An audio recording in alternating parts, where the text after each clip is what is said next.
In the quiet heart of a deep midwinter evening, I sit by a wide, frosted window in a small cottage tucked away at the edge of a sleeping forest. The air inside is seasoned with the faint, comforting scent of cedar wood and the rhythmic, low hum of a kettle beginning to steam on the old iron stove. Outside, the world has transitioned into a soft palette of indigo and silver as the first delicate flakes of snow begin their slow, wandering descent from a heavy sky. There is no wind to disturb them. They simply drift downward in a silent, endless dance, settling upon the pine branches and the stone garden walls with a grace that seems to hush the very earth. The cottage is small and simple, with thick walls that hold the warmth inside and keep the cold at a gentle distance. The room where I sit is the main room, the only room I use in the evenings, and it contains everything I need for these long winter nights. A single lamp burns on the table beside me, its light soft and amber, casting long, peaceful shadows that stretch across the wide wooden floorboards. The floorboards are old and worn smooth by many years of footsteps, and they creak gently when I shift my weight in the chair, a sound that has become part of the evening's quiet music. I have drawn a heavy wool blanket over my lap, and its weight is comforting, like a gentle hand resting there. The blanket is thick and soft, woven in shades of gray and cream, and it holds the warmth close to my body. On the small table beside my chair there is a leather-bound book, its cover dark and smooth with age. I had thought I might read this evening, but as I watch the snow begin to fall in earnest, I find that I have no desire to open the book. The pages can wait. Tonight, the only story I wish to follow is the one unfolding outside the window, the slow and silent story of snow falling through the darkening air. The window is large and set deep into the wall, its frame painted white and slightly chipped in places where the paint has worn away over time. The paint is old, applied many years ago, and it has taken on a soft patina that speaks of age and weather and the passage of countless seasons. In some places near the bottom of the frame, the paint has chipped away entirely, revealing the bare wood underneath, which is darkened with age to a rich gray-brown. I notice these small imperfections not as flaws, but as marks of character, evidence of the window's long history and the many years it has spent here, looking out onto the garden and the forest beyond. The glass is old, and in places it is slightly uneven, so that when I look through it, the world outside appears just faintly distorted, as if I am looking at a memory rather than the present moment. This unevenness is common in old glass, I know, a result of the way it was made by hand long ago, when the process was less precise than it is today. The slight distortions create subtle wavering effects when I move my head, causing the trees in the garden to shift and ripple in gentle ways. I find this pleasing rather than distracting. It adds a dreamlike quality to the view, softening the edges of reality just enough to make everything feel a little less concrete, a little more fluid, and open to imagination. The frost has begun to form along the edges of the pane, delicate patterns that grow slowly outward, like tiny ferns or feathers. The patterns are different every time, influenced by the exact temperature and humidity and the microscopic irregularities in the glass itself. Tonight's patterns are particularly intricate, with long branching stems that divide and subdivide into increasingly fine structures, each branch spawning smaller branches, which in turn spawn even smaller ones, creating a fractal-like design that could be examined endlessly and still reveal new details. I watched these patterns for a while, noticing how they spread and branch, each line following some invisible rule that makes them beautiful and orderly, and natural geometry that emerges without planning or intention, simply as a result of water vapor freezing onto the cold glass in the specific conditions of this particular evening. The frost grows slowly, almost imperceptibly, but if I watch patiently, I can see it advancing, creeping further across the glass with each passing minute.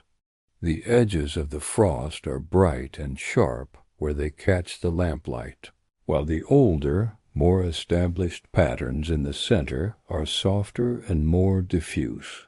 The entire design glows faintly in the amber light from the lamp, creating a kind of illuminated lace that frames the clear center of the window, where I can still see through to the falling snow beyond. Beyond the frost, beyond the glass, the snow continues to fall. Each flake is small and light, and they do not hurry. They move through the air with a kind of patient certainty, turning slowly as they descend, catching the last faint light from the sky before they land. Some settle on the windowsill just outside, building a soft ridge of white that grows taller as the evening deepens. Others drift past the window entirely, moving toward the garden or the forest beyond, where they will join the countless other flakes that are already beginning to cover the ground. I can see the garden from where I sit, though it is growing harder to make out its details as the light fades and the snow thickens. The garden is dormant now, asleep beneath the gathering white, waiting patiently for the warmth of spring to return and wake it from its long winter rest. I have tended this garden for many years, planting seeds in the spring, watering and weeding through the summer, harvesting what it offers in the autumn, and then putting it to bed each winter with a layer of mulch and a sense of gratitude for what it has provided. Now it rests, and I rest with it, both of us waiting out the cold months in our own ways. The flower beds are empty, their soil dark and rich, enriched by years of compost and care. Even under the accumulating snow, I know exactly where each bed is located, know the shape and size of each one, know what I planted there last summer, and what I hope to plant when spring returns. There was a bed of tomatoes near the center, tall plants that grew heavy with fruit, and needed to be staked and tied to keep them from falling over. There was a bed of herbs near the cottage, close enough that I could step outside and cut fresh basil or thyme or parsley whenever I needed them for cooking. There were flowers too, simple varieties that attracted bees and butterflies, adding color and movement to the garden throughout the warm months. But all of that is gone now, or rather it is sleeping, waiting. The plants have died back or been cleared away. The soil has been turned and prepared for winter. The stakes and supports have been gathered and stored. What remains is the essential structure of the garden, the beds and paths and walls that will still be there when the snow melts and the cycle begins again. This essential structure is being covered now, slowly erased by the accumulating white, but I know it is still there underneath, patient and enduring, ready to emerge when the time comes. The paths that wind between the beds are made of flat stones, smooth and gray, collected over many years from the nearby stream, and fitted together like pieces of a puzzle. Each stone was chosen for its shape and size, for the way it would fit with its neighbors, and the paths were built slowly, a few stones at a time, until they formed the winding routes that connect all the different parts of the garden. The stones are cool underfoot in summer, providing a pleasant contrast to the warm earth of the beds, and they are easy to keep clear of weeds and debris. In winter they are the first parts of the garden to disappear under the snow, their smooth surfaces offering no resistance to the accumulating white. I can still see the general course of the paths tonight, but their edges are blurred and indistinct, and soon they will be completely hidden, leaving only a smooth white surface where the carefully constructed stone walkways used to be visible. There is a low stone wall at the far edge of the garden, built from rounded river stones fitted together without mortar, and the snow is settling on top of it in a thick, even layer that softens all its edges. Beyond the wall the forest begins. It is a forest of pine and fir, trees that stand tall and still, their branches heavy with needles that remain green even through the depths of winter. These are evergreen trees, unchanged by the seasons in their fundamental nature, though the snow transforms their appearance just as it transforms everything else. The trees are dark against the pale sky, their trunks rising straight and strong from the forest floor, their branches reaching out in horizontal layers that create a distinctive silhouette. I have walked among these trees countless times, in every season and every kind of weather, and I know them as familiar presences, each one different from the others if you look closely enough, each one with its own character and history. The nearest trees stand perhaps 50 yards from the cottage, maybe less, close enough that I can make out individual trunks and branches, even in the dim evening light. These trees are mature, their trunks thick and their bark deeply furrowed with age. Some of them have been here longer than the cottage, longer than any human presence in this place, standing silent witness to the passage of decades and perhaps centuries. They have weathered storms and droughts, fires and floods, and they continue to stand, patient and enduring, rooted deep in the earth. The snow is gathering on their branches now, building small drifts in the crooks and hollows where the branches meet the trunk, where the needles grow thick and create small pockets that catch and hold the falling flakes. The accumulation is slow but steady, and I can see that the lower branches are already heavy with snow, bending slightly under the weight but not breaking. The trees are built to bear this burden, their branches flexible enough to bend without snapping, strong enough to support the weight of many inches of snow. They have done this every winter for as long as they have been alive, and they will continue to do it for as long as they stand. The forest is silent tonight, or at least it seems so from inside the cottage. There are no birds calling at this hour, no rustling of small creatures in the underbrush, no wind moving through the branches. The snow seems to absorb all sound, wrapping the world in a thick, quiet blanket that muffles even the faintest noise. If I were to step outside, I might hear the soft sound of snow landing on snow, or the occasional creak of a branch adjusting to its burden. But from here, inside the warm cottage, the forest is perfectly still and perfectly silent, a dark presence at the edge of the garden that marks the boundary between the cultivated world and the wild. Beyond the nearest trees, the forest extends for miles, covering the hills and valleys with an unbroken canopy of green and white. There are no roads through that forest, no houses or buildings, just trees and snow and the animals that make their homes there. It is a wild place, largely untouched by human hands, and I find comfort in knowing that it exists, that there are still places where nature follows its own rhythms, without interference or interruption. The forest does not need me or care about me. It simply exists, doing what forests do, and I am grateful to live at its edge, close enough to appreciate its presence, but not so close that I am overwhelmed by its wildness.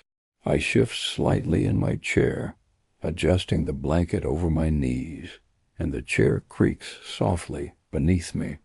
It is an old chair, made of dark wood with a high back and wide armrests, and it has been my chair for many years, perhaps for as long as I have lived in this cottage. The wood is smooth and warm to the touch, polished by years of use, by countless evenings of sitting and reading and watching and resting. The joints of the chair are solid and tight, fitted together with care by whoever made it long ago, and they produce only the gentlest of sounds when I move, a soft creaking that is familiar and comforting rather than annoying.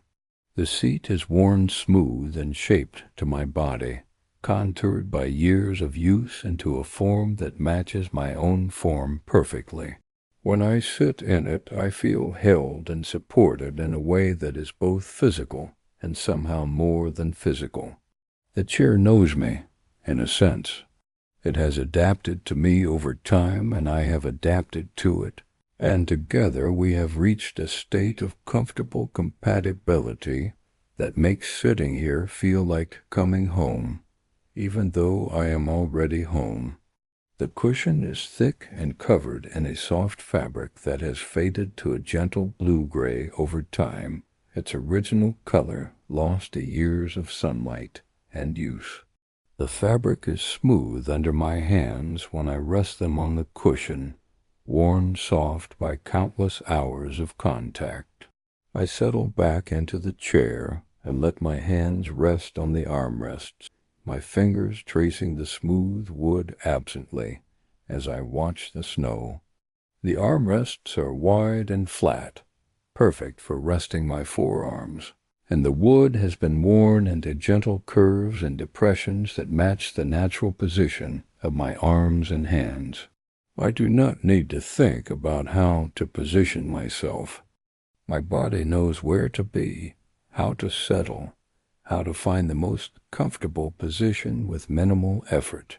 This knowledge has been learned over many years of sitting in this chair, and it has become automatic, a kind of physical memory that guides my movements without conscious thought. The kettle on the stove continues its low hum, a sound that is steady and comforting.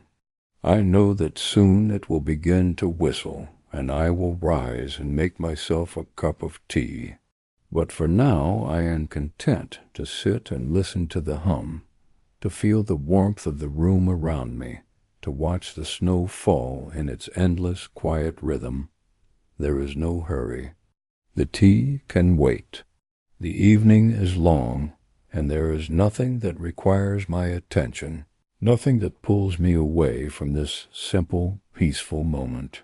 The light outside is fading steadily now, the sky darkening from silver to a deep indigo.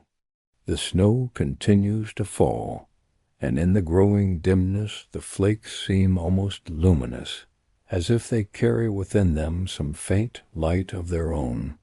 I watch them drift past the window, each one following its own slow path downward, and I find myself breathing in rhythm with their descent.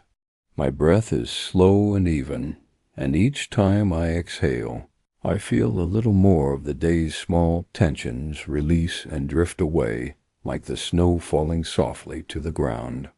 The room around me is warm and still. The walls are painted a pale cream, and in the lamplight they seem to glow softly, holding the warmth and light close. There are a few simple things in the room: the chair where I sit, the small table beside it, the lamp, the stove in the corner with the kettle on top. Against one wall there is a low bookshelf filled with books, their spines lined up neatly, their colors muted and calm. I do not need to read them tonight. Their presence is enough, a quiet reminder that they are there if I wish for them, patient and unchanging. On the wall above the bookshelf there is a small clock. It is an old clock with a round face and simple black hands, and it ticks softly, a gentle, regular sound that I do not usually notice, but which now seems to blend with the hum of the kettle and the faint creak of the chair. The clock shows that it is early evening still, though the darkness outside makes it feel later. Time moves slowly here, especially on nights like this, when the snow falls and the world outside grows quiet and still. I think about standing and making the tea, but I do not move yet. The thought is there, gentle and patient, waiting for me to act on it when I am ready. For now I am content to sit and feel the weight of the blanket on my lap, to listen to the kettle's hum, to watch the snow. There is a comfort in this kind of waiting, a peacefulness in allowing things to unfold at their own slow pace. I do not need to hurry. The tea will be just as warm and comforting, whether I make it now or in a few minutes. The snow will continue to fall whether I watch it or not, and the evening will deepen into night in its own time, regardless of what I do. The frost on the window has grown more intricate now, its patterns spreading further across the glass. I lean forward slightly, studying the delicate lines and curves, the way they branch and divide, creating shapes that are almost like leaves or flowers, but not quite. They are their own thing, unique and temporary, existing only for this brief moment before the warmth of the room or the changing temperature outside causes them to melt away. I find a kind of quiet wonder in this, and the idea that these patterns are forming and fading all the time, unseen and unnoticed except for rare moments like this when someone takes the time to look closely and appreciate them. Outside, the snow is beginning to accumulate more noticeably now. The windowsill is covered in a thick layer, and the stones of the garden path are disappearing beneath the white. The wall at the edge of the garden is barely visible, its outline softened and blurred by the falling snow. The trees in the forest are becoming less distinct, their dark shapes merging with the gathering dusk, though I can still see the snow collecting on their branches, adding to the weight they carry. I think about the trees standing there in the cold, silent and patient, and I feel a kind of kinship with them. They do not resist the snow. They simply stand and allow it to settle on their branches, bending slightly under the weight, but not breaking, holding steady through the long winter night. There is a lesson in that, I think, though I do not dwell on it. The thought passes through my mind, like the snow past the window, gentle and without urgency. The kettle's hum has grown a little louder now, and I know that it is almost ready. In a moment it will begin to whistle, a soft rising sound that will tell me the water has come to a boil.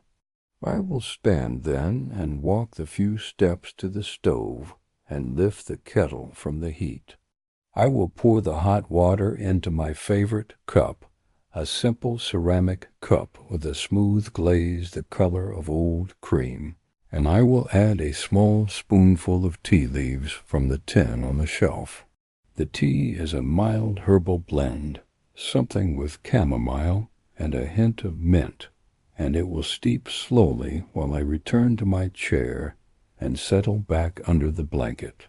But the kettle has not whistled yet, and so I remain where I am, watching the snow. The flakes are smaller now, finer, and they are falling more thickly, a steady curtain of white that fills the air and obscures the distance.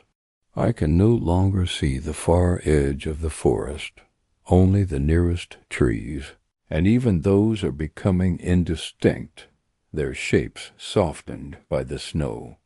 The world is contracting, drawing inward, until it feels as though the cottage and the small circle of garden and forest that I can see are the entire world, and nothing exists beyond this quiet, snow-filled space.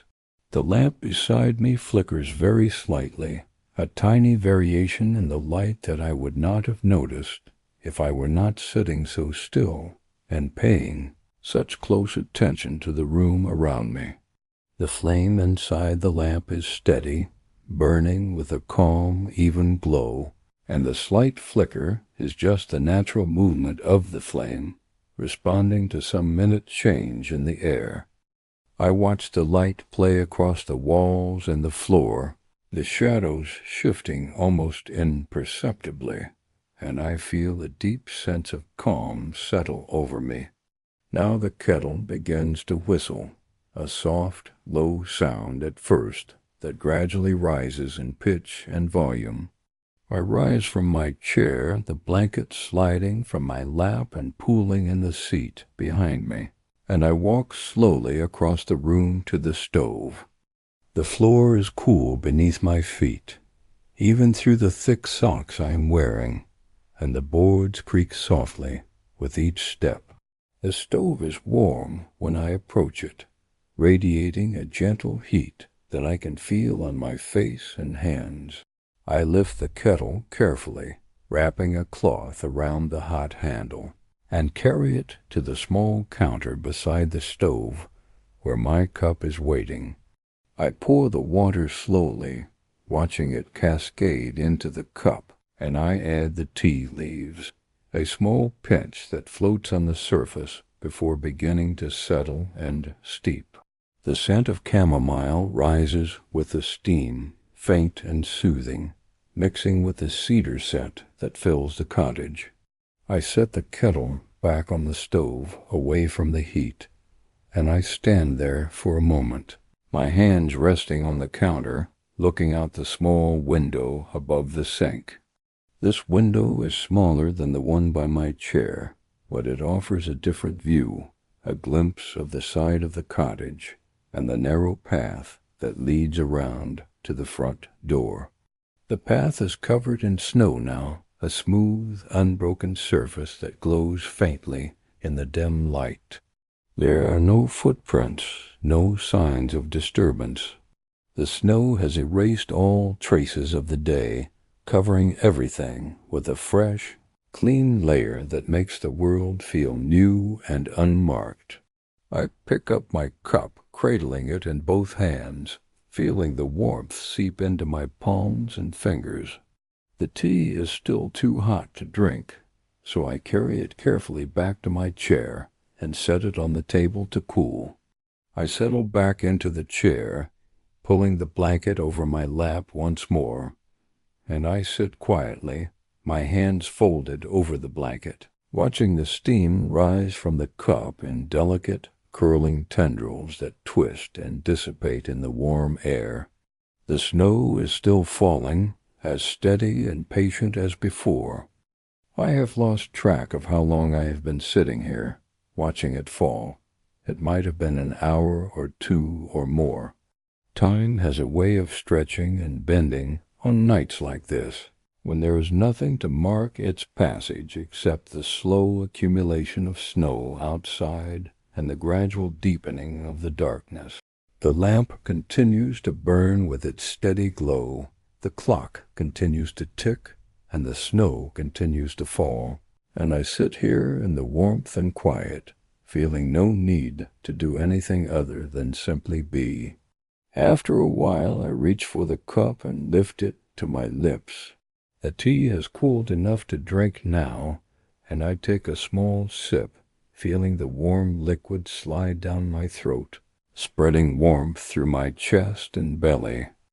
The flavor is mild and soothing, just as I expected, with the gentle sweetness of chamomile and the faint coolness of mint.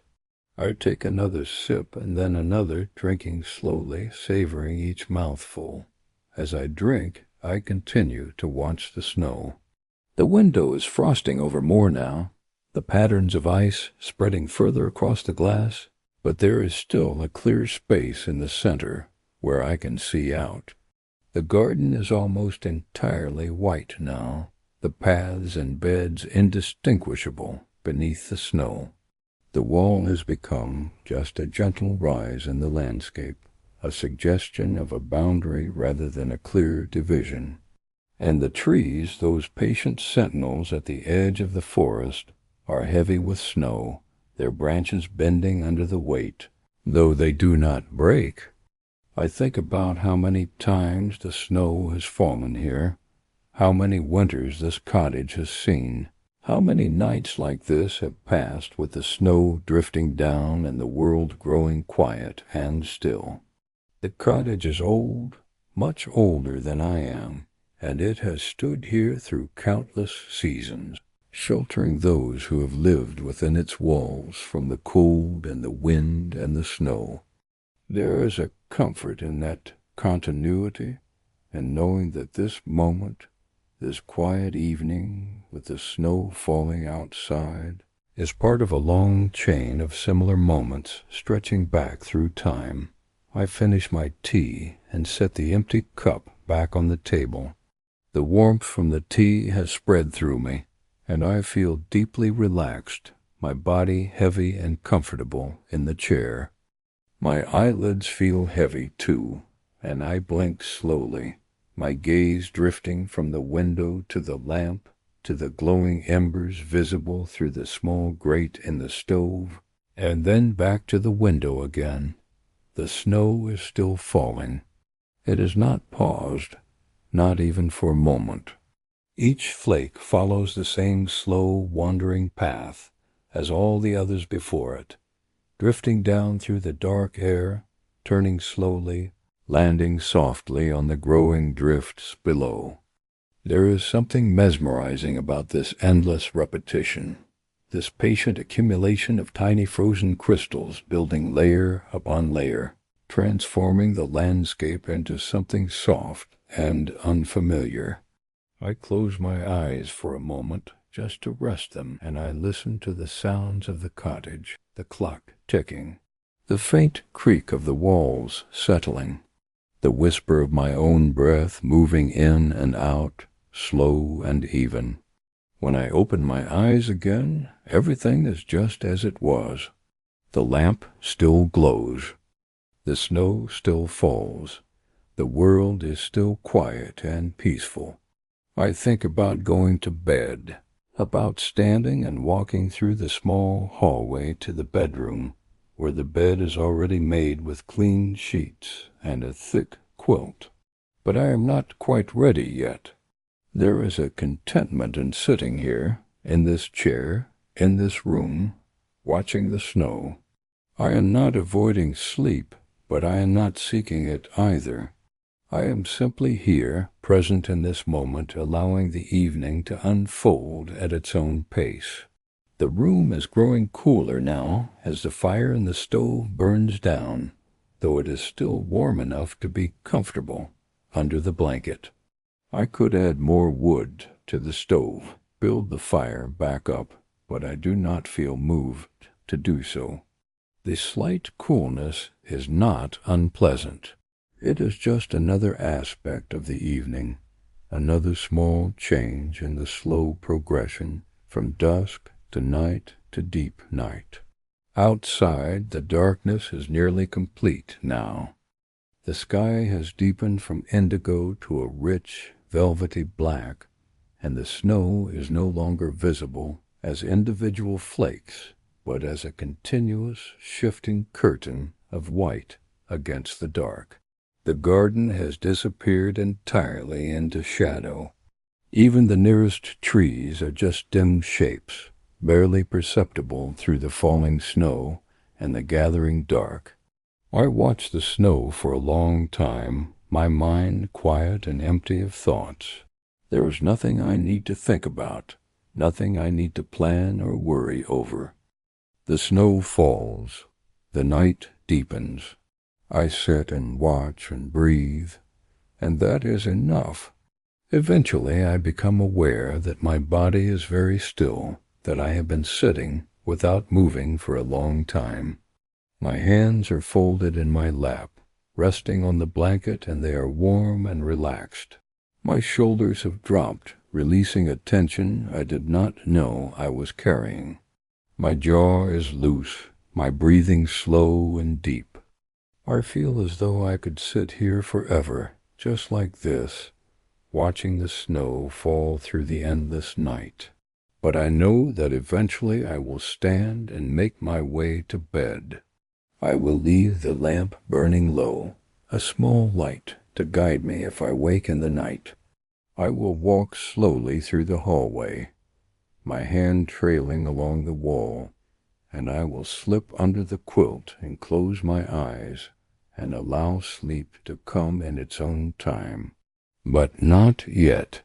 For now I am content to remain here, in this chair, in this room, with the snow falling outside and the warmth of the cottage around me. The snow continues to fall, and I continue to watch. The rhythm of the snowfall and the rhythm of my breathing seem to merge, becoming one slow, steady pulse that carries me deeper into the quiet of the evening.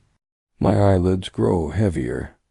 The room around me seems to soften and blur at the edges, though the lamp still glows and the snow still falls, and everything is just as it should be. I think about the snow covering the garden, the paths, the wall, the trees. I think about how peaceful it is, how quiet, how complete. The world outside is being transformed, remade into something simple and clean and new. And inside I am being transformed too, in my own small way, slowing down, letting go, settling into a state of deep rest and calm.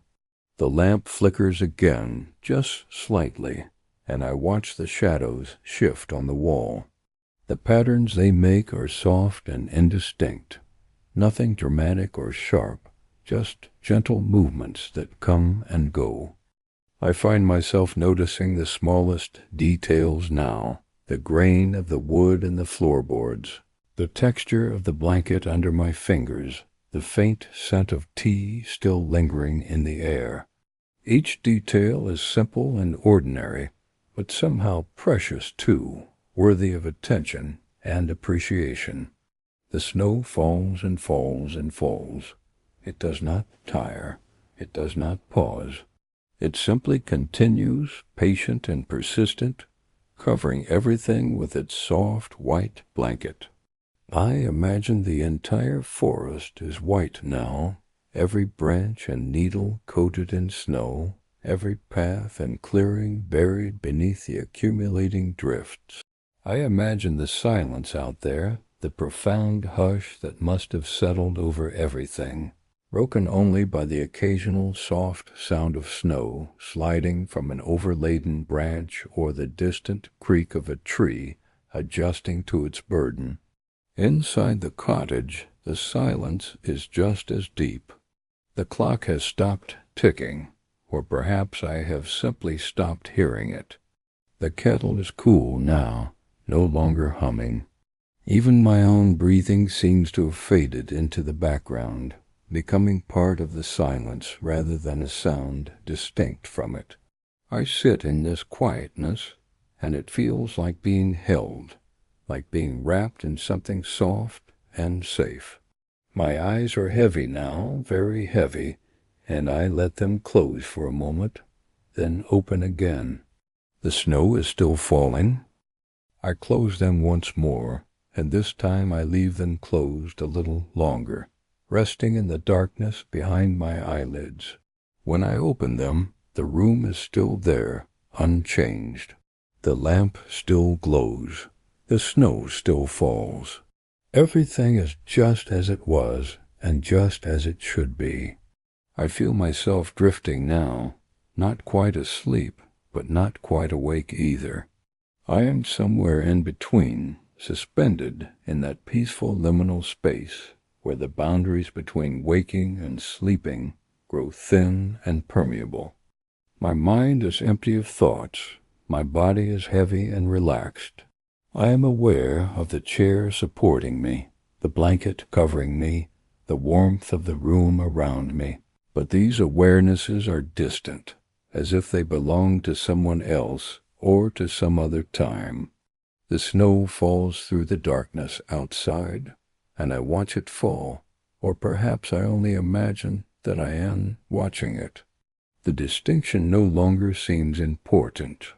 Real or imagined, the snow is there, constant and patient, accumulating in drifts that grow taller and softer with each passing moment.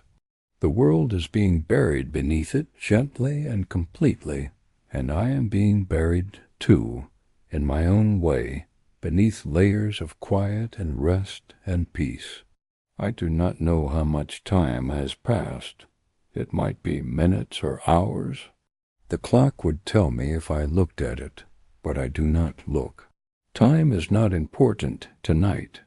What is important is this feeling of deep calm, this sense of being exactly where I need to be, doing exactly what I need to do, which is nothing at all except to sit and breathe and watch the snow. The lamp is burning very low now. I notice this in a distant way, without concern. The light is faint and warm, casting only the gentlest glow across the room.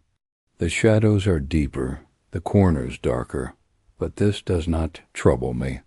The darkness is soft and friendly, not threatening in any way. It is simply the natural progression of the evening, the slow transition from dusk to night, to the deepest part of the night, when even the faintest light seems bright. Outside, the snow continues its patient work. How much has fallen now? Inches? A foot? More. I cannot tell from here, and I do not feel any need to know. The snow will be as deep as it needs to be. The night will be as long as it needs to be.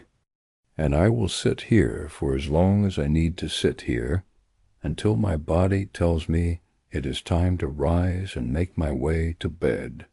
But that time has not come yet.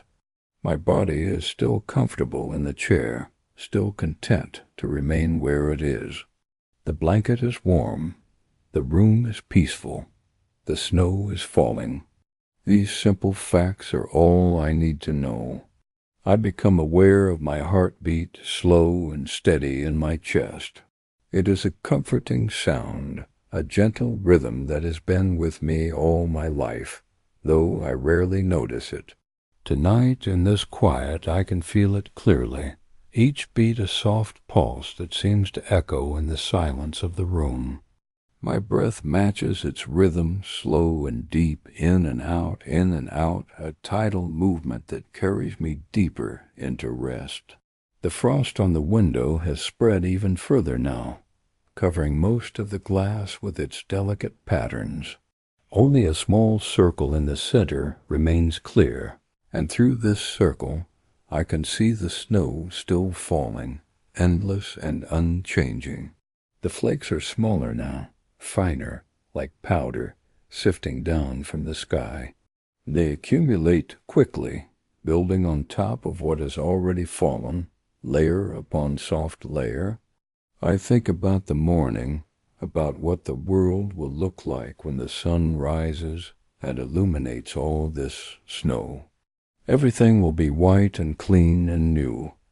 The garden will be unrecognizable, the paths hidden, the wall transformed into a gentle curve. The forest will be a scene from a winter dream, every tree laden with snow, every branch bent under its weight. It will be beautiful, I know, but that is for tomorrow.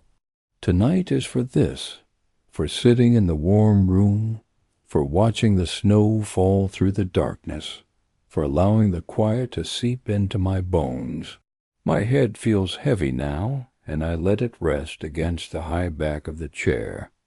The wood is smooth and solid, supporting my weight, and I feel the tension in my neck release as I settle into this new position. My eyes are half closed, my gaze unfocused, and the room around me has become soft and indistinct, like a watercolor painting left out in the rain. The snow falls and falls. It has been falling for hours now, and it shows no sign of stopping. Perhaps it will fall all night. Perhaps I will wake in the morning to find the world buried beneath several feet of snow, the cottage surrounded by high drifts, the windows half covered. Or perhaps the snow will stop soon, and the clouds will clear, and the stars will emerge to shine down on the fresh white landscape. I do not know, and I do not need to know. Whatever happens will happen in its own time. I am so comfortable now, so deeply relaxed, that I can barely feel the boundaries of my body. I am aware of the chair, the blanket, the room, the snow, but I am also separate from these things, floating in a space of pure quiet and peace.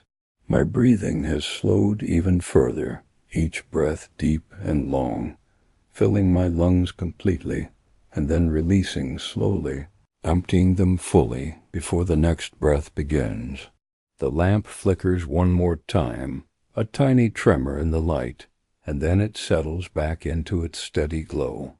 I watch the light without really seeing it, my eyes half closed, my mind empty. There is nothing to think about, nothing to worry about, nothing to do.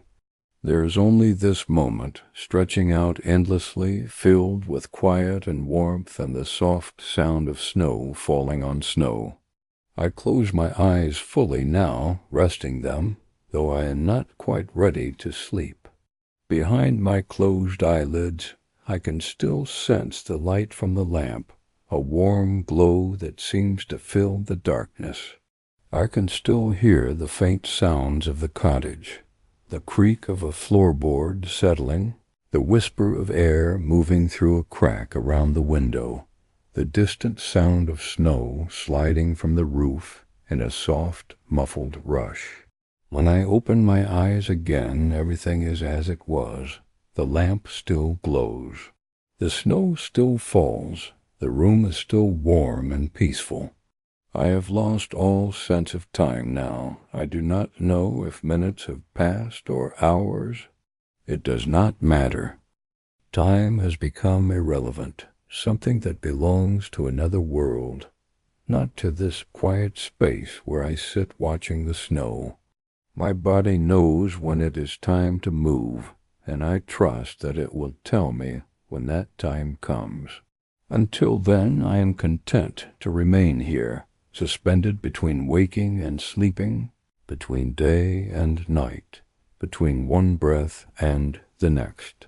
The snow falls through the darkness outside, patient and endless, and I watch it fall, or dream that I watch it fall, or simply know that it is falling whether I watch it or not. The cottage is warm and safe around me. The blanket is soft and heavy on my lap. The chair supports my body, cradling me in its worn, familiar embrace. Everything is just as it should be. Everything is peaceful and calm and good. The snow continues to fall, and I continue to sit, and the night deepens around us both, quiet and still, and perfect. There is nothing more to say, nothing more to do, nothing more to think. There is only this, the snow falling through the endless night, the warm room holding back the cold, and me, sitting here in the quiet, breathing slowly, resting deeply, held safe and still in the gentle arms of this perfect winter evening. The lamp glows softly. The snow falls steadily. My eyes grow heavier. My breath grows slower. The room grows quieter. The night grows deeper. Everything slows and softens, and fades into a peaceful, gentle rest. I notice the way the lamplight catches on the frost patterns at the edge of the window, creating tiny points of reflected light that sparkle faintly like distant stars. Each crystal of ice seems to hold its own small light, and together they form a constellation around the clear center of the glass, where I can still see the falling snow. I watch these small lights for a while, letting my gaze move from one to another, following no particular pattern, simply observing the way they shimmer and fade and shimmer again as the lamplight flickers almost imperceptibly. The blanket on my lap has settled into its own comfortable weight, conforming to the shape of my legs and creating a cocoon of warmth that extends from my waist down to my feet. I can feel the individual fibers of the wool against my hands when I rest them on top of the blanket, and the texture is pleasant and familiar. This blanket has been with me for many years, and it carries with it a sense of history and continuity that adds to the comfort it provides. I have sat under this blanket on countless winter evenings, and each time it offers the same reliable warmth and softness. Outside, the accumulation of snow has reached a point where it is beginning to change the shape of things. The stone wall that marks the edge of the garden is now completely rounded over, its flat top transformed into a gentle curve by the thick layer of white that covers it. The wall has become a soft, rolling line in the landscape, rather than the firm boundary it was before. The trees in the forest have also changed their appearance. The lower branches of the pines are bending down under the weight of the snow, creating arches and tunnels in the spaces between the trees. The higher branches still reach upward, but they too are heavily laden, and the trees have taken on a softer, fuller shape than they had when the evening began. I find myself thinking about the snow itself, about the individual flakes that make up this blanket covering the world. Each flake begins as a tiny crystal of ice forming around a speck of dust high in the clouds, and as it falls through the cold air, it grows and develops its own unique pattern of branches and points. No two snowflakes are exactly alike, I have heard, though they all follow the same basic six-sided structure. The idea that each flake falling past my window is unique, that each one has formed its own individual pattern during its descent from the clouds, is both wonderful and humbling. There must be millions of flakes out there by now, perhaps billions, each one different, each one beautiful in its own way. But I do not need to see each individual flake to appreciate the snow. What I see is the collective effect, the way all these countless individual crystals come together to create something larger and more encompassing. The drifts that are building in the garden, the layer that is accumulating on the windowsill, the blanket that is covering the forest floor, all of these are made up of individual flakes, but they have merged together into a unified whole that is greater than the sum of its parts. There is something peaceful about this, something that speaks to the way small, simple things can combine to create something vast and beautiful. The tea I drank earlier has left a faint warmth in my stomach, and I can still taste the gentle sweetness of chamomile and mint on my tongue. The flavor is faded now to just a memory of taste, a ghost of the sensation that lingers even after the physical presence of the tea has been absorbed into my body. I think about making another cup, but the thought is distant and without urgency.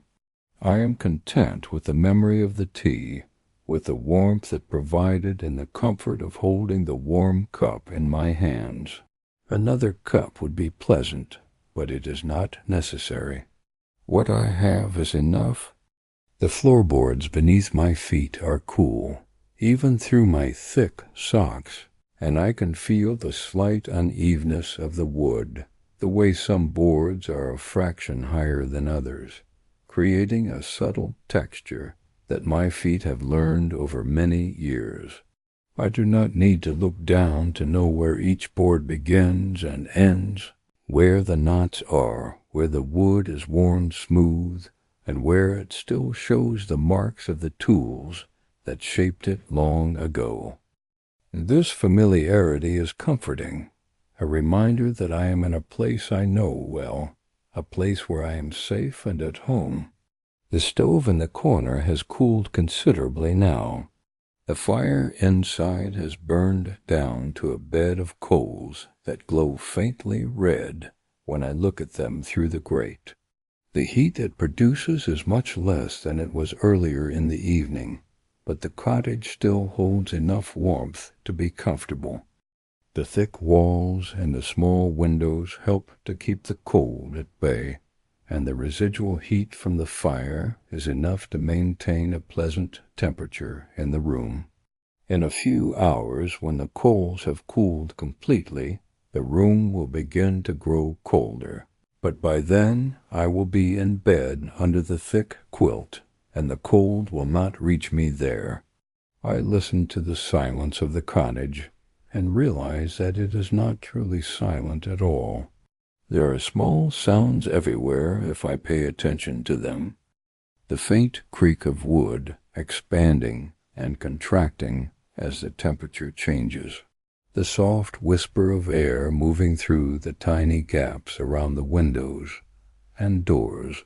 The occasional subtle pop from the cooling stove as the metal adjusts to the decreasing heat. My own breathing, of course, slow and steady, and the gentle rustle of fabric when I shift slightly in my chair. These sounds are so quiet that they barely register as sound at all, but together they create a kind of acoustic texture that fills the space and gives it depth and dimension. The snow outside makes its own subtle sounds too, though they are even quieter than the sounds inside the cottage. When enough snow accumulates on a branch, there is sometimes a soft whisper as it slides off and falls to the ground below, though this happens so rarely and so quietly that I am never quite sure if I have actually heard it or only imagined it. The snow landing on the window-sill makes no sound at all that I can detect, at least not from inside the cottage. It simply arrives, flake after flake, settling gently and silently on top of what has already fallen. I become aware that my jaw is completely relaxed now, my mouth slightly open, my tongue resting softly against the roof of my mouth. This is the natural position of rest, the position my jaw falls into when I am deeply relaxed and not consciously holding any tension. My shoulders have dropped even further, and I can feel the weight of my arms resting heavily on the arms of the chair. My hands are still folded on top of the blanket, and they feel warm and heavy, as if they belong to someone else, and I am simply observing them from a distance. The darkness outside the window is complete now.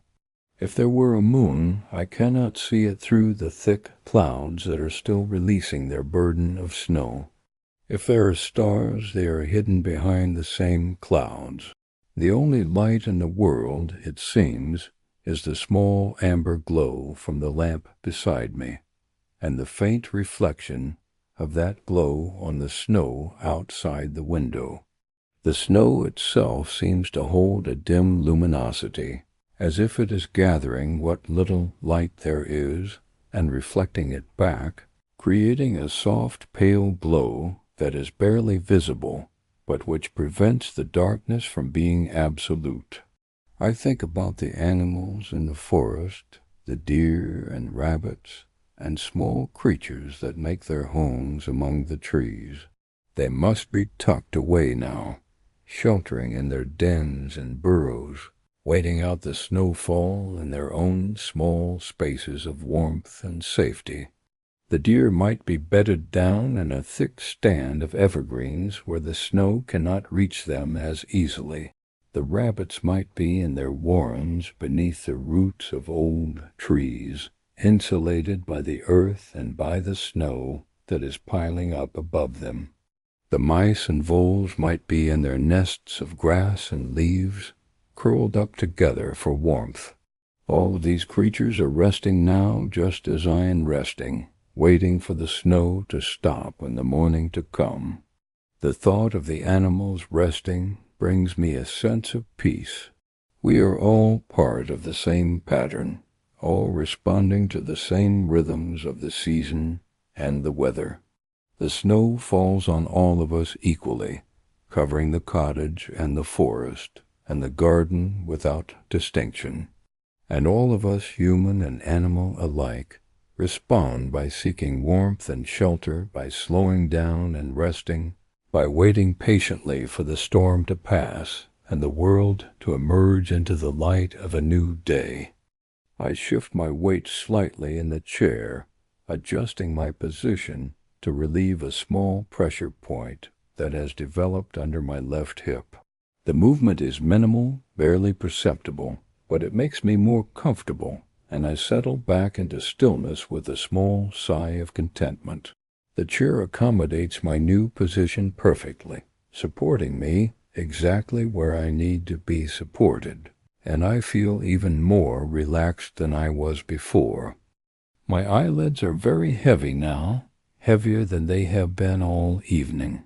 When I close them, they want to stay closed, and it requires a small effort to open them again. So I let them close, and I sit in the darkness behind my eyelids, listening to the small sounds of the cottage and the even smaller sounds of my own body. My heartbeat is slow and steady, a gentle pulse that I can feel in my chest and throat and fingertips. My breathing is so slow now that there are long pauses between each exhale and the next inhale, moments of complete stillness where no air is moving in or out and my body is perfectly at rest. When I open my eyes again, I do not know how much time has passed. It might have been a few seconds or several minutes. The room looks exactly the same, the lamp still glowing with its soft amber light, the frost still spreading its delicate patterns on the window, the snow still falling steadily outside.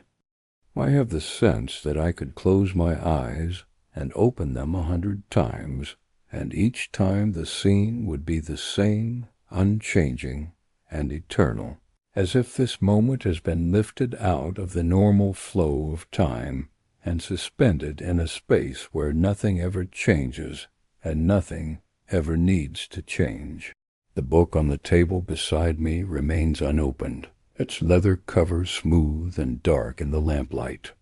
I can see the title embossed on the spine, though the letters are too small and the light too dim for me to read them from this angle. It does not matter what the title is or what story the book contains. The book is content to wait, patient and silent, ready to be opened whenever I choose to open it, which might be tomorrow or next week or never. Books are good at waiting. They do not complain or grow impatient. They simply exist, holding their stories inside until someone comes along who wants to read them. I think about all the books on the shelf across the room, all the stories and ideas and information they contain, all the hours of reading they represent. Some of those books I have read many times, returning to them again and again because they offer something that I need or enjoy. Others I have read only once, finding in them what I was looking for and then moving on. And a few I have not read at all, though I intend to someday. They wait there on the shelf, lined up in their tidy rows, adding their quiet presence to the room. The window has frosted over almost completely now. Only a small circle in the very center remains clear, and through this circle I can still see the snow falling, though the view is becoming increasingly obscured. The frost patterns have grown more elaborate, with delicate ferns and feathers and crystalline flowers spreading across the glass in intricate designs. I could spend hours studying these patterns, tracing the lines with my eyes, following the way they branch and divide and rejoin, but I am too comfortable to focus that intently. Instead, I simply appreciate them as a whole, as a beautiful and ephemeral work of art that exists only for this moment before the warmth or the cold or the changing conditions cause it to melt away. The snow continues to accumulate outside, and I imagine that by morning the drifts will be quite deep. The path to the front door will need to be cleared, though there is no urgency about this task. I am not expecting anyone to visit, and I have no need to go anywhere. The cottage is well stocked with everything I need, and I can remain inside for as long as the snow takes to melt. There is a certain freedom in this, in knowing that I am not obligated to venture out into the cold, that I can remain here in the warmth and quiet for as long as I wish. My body has reached a state of such deep relaxation now that I am barely aware of it as a physical thing. I know that I am sitting in the chair, that the blanket is covering my lap, that my hands are folded and my head is resting against the back of the chair, but these are distant facts, information that comes from far away and does not require my immediate attention. What I am most aware of is the quiet, the stillness, the sense of peace that has settled over everything like the snow settling over the landscape outside. The lamp flickers one more time, a barely perceptible variation in the light, and I watch the shadows on the wall shift and dance for just a moment before settling back into their usual patterns. The flame inside the lamp is burning low now, and I know that eventually it will need more oil if it is to continue burning, but that time has not come yet. The lamp has enough fuel to last for several more hours, long enough to see me through the rest of this quiet evening and into the deep hours of the night. I think about getting up and going to bed, about leaving this chair and this room and making my way through the small hallway to the bedroom. The bed is waiting there, already made and ready, the sheets cool and clean, the quilt thick and warm. It would be easy to stand up, to fold the blanket and drape it over the back of the chair, to turn down the lamp until only a small flame remains, to walk slowly through the cottage to the bedroom and slip under the covers and close my eyes and allow sleep to come. But I do not move. Not yet. There is still something holding me here, some subtle pull that keeps me in this chair, watching the snow fall through the nearly frosted over window. Perhaps it is simply that I am so comfortable, so relaxed, that the effort required to stand and move seems too great. Or perhaps it is that I am reluctant to leave this moment, this perfect stillness, this sense of being exactly where I need to be and doing exactly what I need to do, which is nothing at all. The snow falls and falls and falls, covering the world in white, transforming everything it touches into something softer and quieter and more peaceful. I sit and watch and breathe and rest, and the boundaries between myself and the snow and the night and the quiet all blur and merge and dissolve into one soft, endless, peaceful moment that stretches on into the deep, dark, quiet heart of the longest, gentlest, most peaceful winter night. The room is very quiet now. Even the small sounds I noticed earlier seem to have faded away, or perhaps I have simply stopped noticing them. There's only the snow falling silently outside, and my own slow breathing, and the gentle glow of the lamp. Nothing else matters. Nothing else exists. There is only this moment, this peace, this deep and abiding stillness. My eyes close again, and this time I do not try to open them. I rest in the darkness, feeling the weight of my body in the chair, the warmth of the blanket on my lap, the softness of the air around me. I am aware of the snow falling outside, even though I can no longer see it. I can feel it somehow, sense its patient descent through the dark air, its gentle accumulation on the ground. The snow and I are both resting now, both still, both part of the same quiet winter night. Time passes, though I do not measure it. My breathing slows even further, each breath so gentle and so quiet that it barely disturbs the air. My heartbeat continues its steady rhythm, a quiet drum that beats on and on without my conscious attention. The lamp continues to glow, casting its warm light across the room, and the snow continues to fall, patient and endless, covering everything in its soft white embrace. I might be sleeping now, or I might still be awake. The distinction has become meaningless. I am suspended in a space between waking and sleeping, between consciousness and dreams where everything is soft and quiet and safe. There is no need to decide, no need to know. I am simply here, resting, being, existing in this moment that seems to have no beginning and no end. The snow falls through the night, and I rest in my chair, and the cottage holds us both, keeping us warm and safe and still. The world outside is being buried beneath the snow, transformed into a clean white landscape where nothing moves and nothing speaks.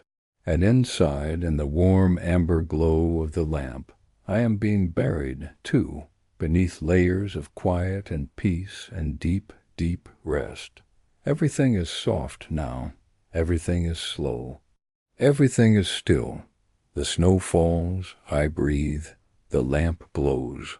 The night deepens, and in the gentle embrace of this winter evening, I finally let go completely, allowing myself to drift into the quiet darkness, into the soft white peace of the snow that falls all night, into the deep and dreamless rest that comes when the world is covered in silence and nothing remains but the gentle rhythm of breath and snow and the endless, patient turning of the winter night into morning.